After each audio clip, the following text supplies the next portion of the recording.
가장 가시화되어 있고 앞서가 있는 쪽은 아무래도 주가로 이미 보여주고 있는 것 같은데 팔란티어나 IBM 정도인 것 같아요. 여러분과 제가 주가의 흐름을 동향하고 잘 추적하면서 시장에 대응을 했으면 좋겠습니다. 이 정도 준비 그리고 더 빌드업 해야 될 겁니다. 이게 가장 좋은 장점은 뭐냐면 첫 번째 움직일 때 잡을 수 있습니다. 일부라도 잡을 수 있습니다.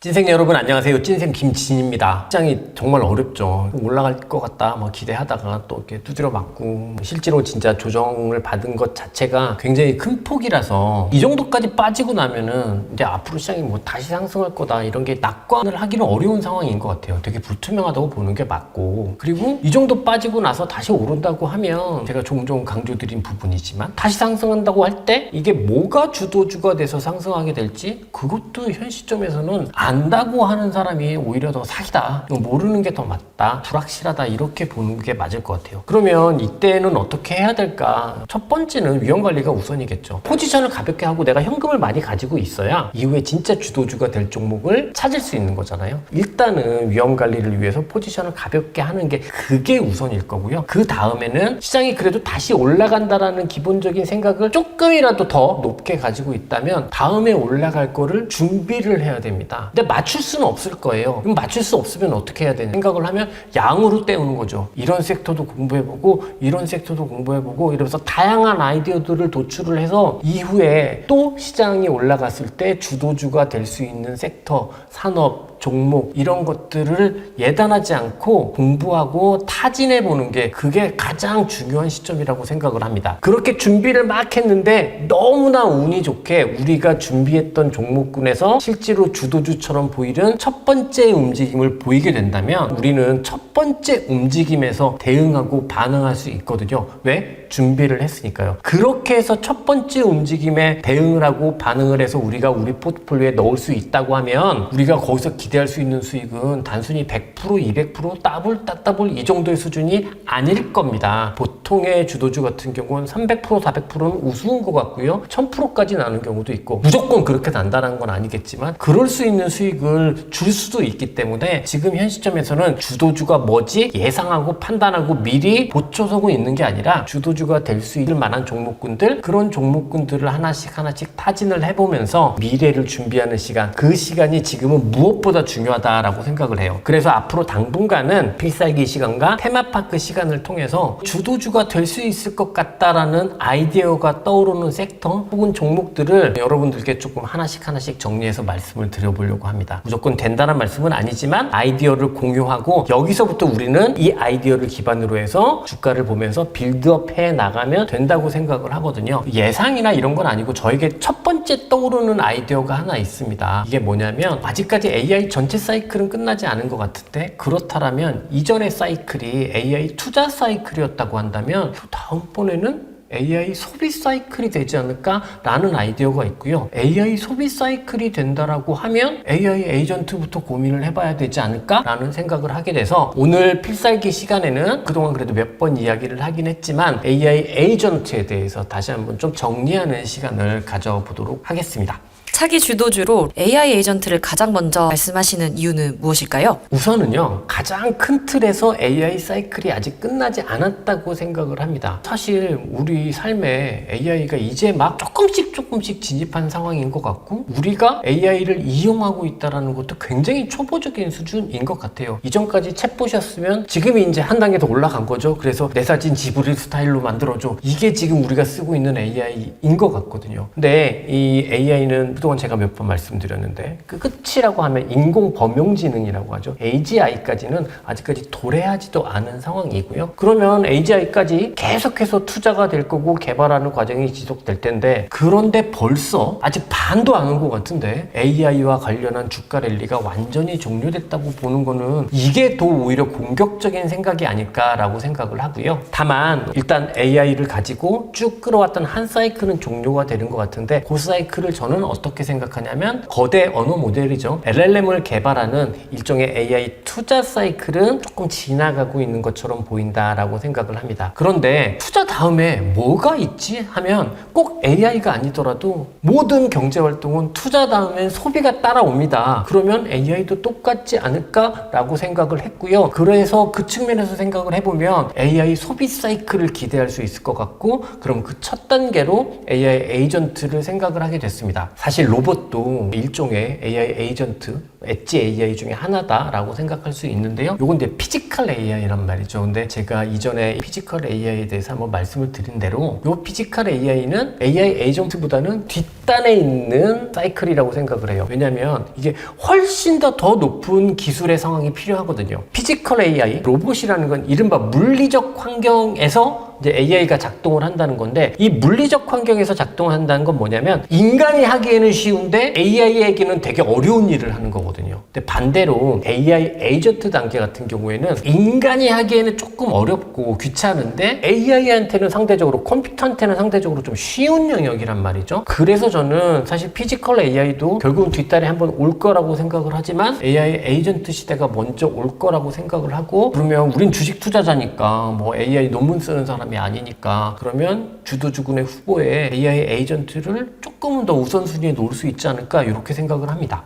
AI 에이전트 많이 들어보는 단어가 되었는데 AI 에이전트에 대해서 자세히 설명해 주실 수 있으실까요? AI 에이전트가 도대체 뭐냐 이렇게 보면 많은 사람들이 그런 물음을 한다면 대부분의 사람들이 이렇게 얘기를 할 거예요. 목표를 이해하고 스스로 행동하는 비서라고 정의를 할 겁니다. 근데 이게 사실 직관적이지 않잖아요. 좀 직관적으로 설명을 드려보면 그동안 사용하고 있는 챗GPT, 이건 챗봇이라고 한단 말이죠. 근데 이 챗봇은 그냥 똑똑한 언어 생성기입니다. 이게 예를 들면 일본 여행 가면 뭘 해야 될까? 라고 챗봇에게 물어보면은 일본에 여행 가면 어디로 가시나요? 물어보고 그럼 여기도 가보세요. 여기에는 이런 맛집이 있습니다. 요 정도까지, 혹은 더 나아가면 일정을 짜주는 정도까지 그렇게 하는 게 챗봇의 역할입니다. 그런데 AI 에이전트는 이 짜여진 일정에 따라서 AI가 스스로 항공편을 예약을 하고 호텔을 예산에 맞게 예약을 하고, 이 여행 일정에 따라서 신주쿠에 가면 어디 뭐를 꼭 먹어야 돼요. 근데 여기는 줄을 서거나 혹은 예약을 해야 됩니다. 그러면 맛집 검색도 해주고 예약까지 해주는 것, 이 기능까지 해주는 걸 AI 에이전트라고 이해하시면 좋아요. 챗봇은 인간이랑 대화를 하는 거죠. 그리고 인간이 물어본 거에 대해서 대답하는 수준이라고 한다면, AI 에이전트는 인간 대신에 실제로 컴퓨터를 지가 스스로 움직여서 인간 대신에 작업을 하는 게 바로 AI 에이전트다, 이렇게 보시면 좋을 것 같아요. 가장 기능적인 특징은 챗봇은 이야기를 해주는 것이라고 한다면, AI 에이전트는 실제로 API, 인터넷 플랫폼에 있는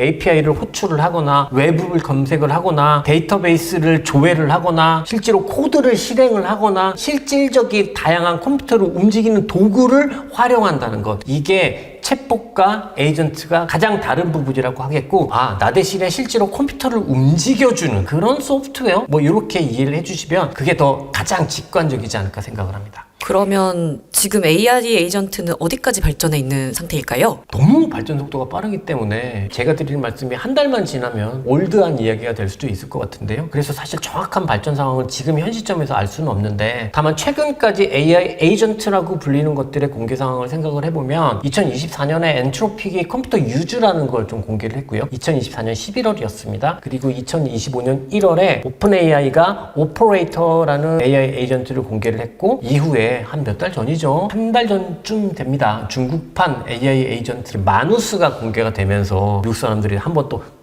놀란 적이 있었고요. 딥 이후에. 그리고 지난 3월에는 아마존에서 노바 액트라는 AI 에이전트를 공개를 했습니다. 근데 이런 것들은요, 실제로 이제 비서 에이전트라고 생각을 해서 일반적인 개인들의 삶에 작동하는 일종의 제너럴 AI 에이전트라고 생각할 수 있고요. 이거보다는 조금은 좀 작은 단위에서, 기업 단위에서는 이미 AI 에이전트를 적극적으로 활용하고 있는 것 같아요. 우선 AI 에이전트를, 이건 좀 책에 나오는 얘기인데, 기능적으로 구분 구분을 해보면 고객 에이전트, 직원 에이전트, 창작 에이전트, 데이터 에이전트, 코드 에이전트, 보안 에이전트 이렇게 기능적으로 분류를 할 수 있을 것 같아요. 그래서 여러분들 아마 고객 상담 AI랑 해보신 적 있잖아요. 근데 이게 대표적인 고객 에이전트다라고 이해를 하시면 좋을 것 같고요. 그래서 현재 AI 에이전트는 소프트웨어 기업들이 이제 개발한 조금은 작은 제너럴 AI 에이전트보다는 작은 특정 범위에서 AI 에이전트가 먼저 우리의 전체 경제 활동에 침투를 하기 시작을 했고, 올해는 이게 이제 점점 제너럴 AI 에이전트의 시장으로 확대되어 가는 과정이다. 이렇게 보시면 될 것 같아요. 우리가 흔히 알고 있는 세일스포스, SAP의 AI 에이전트는 앞서 본 기능적 분류에서 보면은 직원 에이전트다라고 보면 될 것 같고, 그다음에 여러분들 너무 좋아하시는 팔란티어, IBM 이런 것들은 데이터 에이전트라고 볼 수 있습니다. 크라우드 스트라이크 같은 경우에는 보안 에이전트라고 분류를 할 수 있을 겁니다. 그러면 AI 에이전트가 차기 주도주의 핵심 테마가 될 수 있을까요? 솔직히 말씀을 드려서 기대는 할 수 있다. 결국 이게 시장을 만들어가고 주식시장에서 폭발적인 주가 상승으로 가는 부분은 개별 기업들의 역량에 조금 달려있다라고 생각을 합니다. 왜 그러냐면요, AI 에이전트 시대로 간다는 거는 본격적으로 이제 돈을 버는 수익으로 이어지는 단계가 된다는 얘기거든요. 지금까지 AI 사이클은 투자의 사이클이었단 말이죠. 근데 이 AI 에이전트 시대가 된다는 거는 본격적으로 기업이면 기업, 개인이면 개인이 AI를 소비하는 사이클이 시작된다는 거기 때문에 결국은 수익으로 이어지는, 그래서 회사의 가치가 바꾸어지는 그런 흐름까지 나타나야 할 겁니다. 그러려면 너무 쉽게 생각해서 정말 의미 있어가지고 우리 같은 사람이 혹은 기업이 이건 돈 주고 쓸만해, 한 달에 한 2만 원 주고 쓰는데 너무 유용한데? 이런 에이전트가 개발이 돼야 됩니다. 근데 그거는 궁극적으로 기업의 역량에 달려 있는 거죠. 현재로서 보면은 가장 가시화되어 있고 앞서가 있는 쪽은 아무래도 주가로 이미 보여주고 있는 것 같은데 팔란티어나 IBM 정도인 것 같아요. 이들 같은 경우에는 각자의 영역에서 정말 실질적으로 기업 가치의 증대가 느껴질 만큼의 변화를 이 AI 에이전트를 통해서 보여주고 있거든요. 근데 반대로 그렇지 못한 기업도 있단 말이죠. 예를 들면 세일스포스 같은 경우 사실 AI 에이전트인 에이전트 포스를 이미 작년에 개발해서 출시를 한 바 있습니다. 직원 에이전트거든요. 근데 이후의 실적을 보면 성장을 하고 있기는 하지만 그 성장폭이 아직 너무 미미해요. 그래서 실제로 이 기업 가치를 끌어올리는 수준으로까지 성장을 하지 못하고 있는 상황입니다. 결국 기업의 주가를 끌어올리는 건 여기서는 시장의 수급도 아니고 뭐도 아닙니다. 기업들이 얼마나 제대로 된 AI 에이전트를 개발해 내느냐, 여기에 달려져 있는 것 같습니다. 앞서 제가 제너럴 AI 에이전트들 좀 설명을 드렸잖아요. 근데 요거 사용 후기를 보면요, 아직까지는 돈 주고 쓸 수 있는 상황이 아니에요. 되게 실망스러운 부분이 높다. 근데도 이제 얼리 어댑터 같은 사람들은 이 시작은 미미하지만 결과는 상대할 것이라고 그래도 되게 좋게 평가를 하는데, 냉정하게 보면 이거를 이렇게 오류가 많은데 돈 주고 쓰라고? 이 정도 수준이거든요. 그래서 AI 에이전트 같은 경우 전체 사이클의 흐름 이런 것들을 보게 되면 가장 앞선 순위로 기대를 해볼 만하긴 하지만, 결국 AI 소비로 AI 소비 사이클을 이끌어낼 것이냐 아니냐는 기업의 역량에 달려져 있는 문제인 것 같고, 우리는 거기에 지켜봐야 될 것 같아요. 그런데 이걸 우리가 어떻게 하느냐, 알 수 없잖아요. 그걸 사용해 보기 전까지는 알 수 없단 말이죠. 근데 저는 개인적으로 그걸 가장 잘 설명해 주는 게 주가기 때문에, 그래서 주식 투자자가 편하다, 주가가 가장 잘 설명을 해주니까 여기에 주목하자, 이렇게 말씀드리고 싶습니다. AI 관련해가지고 우리나라는 조금 뒤처지는 것 같다는 느낌이 드는데, AI 에이전트에서도 여전히 우리나라는 다른 나라 구경만 하게 될까요? 확실히 이전에 있었던 투자 사이클은 거의 하이닉스, 한미반도체 요거 두 종목을 빼면 다른 나라 얘기였던 것 같아요. 근데 생각을 해보면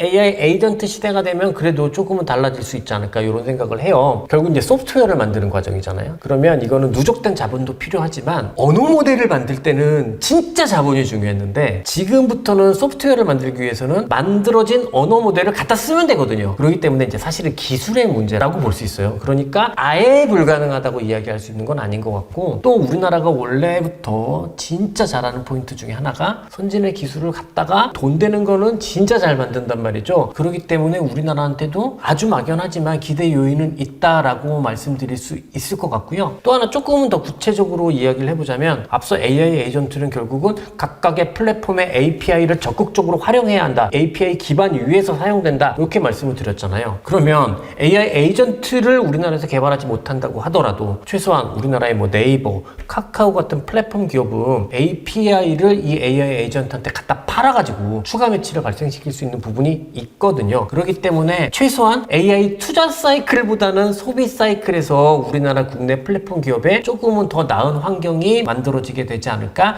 이런 생각을 해보게 됩니다. 네, 이상으로 오늘 영상에서는요, 다음번 주도주를 탐색하는 첫 번째 과정 공부로 AI 에이전트에 대한 전체적인 관점들, 계략적인 개론들을 말씀드려봤습니다. 사실 조금은 더 딥하게 들어가고 싶었거든요. 그러면 이후의 흐름들이 더 잘 보인단 말이죠. 근데 그러면 내용이 너무 재미없어질 것 같아가지고 이 정도만 마무리를 하도록 하고요. 이게 이제 시작이다. 빌드업의 시작이다 라고 생각을 하고, 여러분들께서 또 시중에 저보다 훨씬 더 많은 이해를 하고 계신 분들의 자료들이 많으니까 깊게 공부해 보셨으면 좋겠습니다. 제가 AI 에이전트 뭐 이런 것들에 대한 기술적인 부분들을 모자란다고 하더라도 결국 주식 투자자 입장에서 어떻게 받아들이고 어떻게 적용할 것이냐에 대해서는 그래도 잘 말씀드릴 수 있는 사람이니까 이 정도 공부를 베이스로 해서 여러분과 제가 주가의 흐름을 동향하고 잘 추적하면서 시장에 대응을 했으면 좋겠습니다. 이 정도 준비, 그리고 더 빌드업 해야 될 겁니다. 이런 거를 가지고 준비를 딱 해놓으면요, 이게 가장 좋은 장점은 뭐냐면 첫 번째 움직일 때 잡을 수 있습니다. 일부라도 잡을 수 있습니다. 그러면요, 내가 가지고 있는 종목이기 때문에 이 종목에 대한 정보들을 보다 더 관심 있게 보게 됩니다. 남들은 잘 모를 때 우린 더 관심 있게 볼 수 있습니다. 그래서 더 많은 포지션을 취할 수 있고, 두 번째, 세 번째 상승이 올 때 우리는 그 수익을 누릴 수도 있게 됩니다. 그러니까 그 차원에서 오늘 딱 시작했다 이렇게 생각하시고 오늘 시간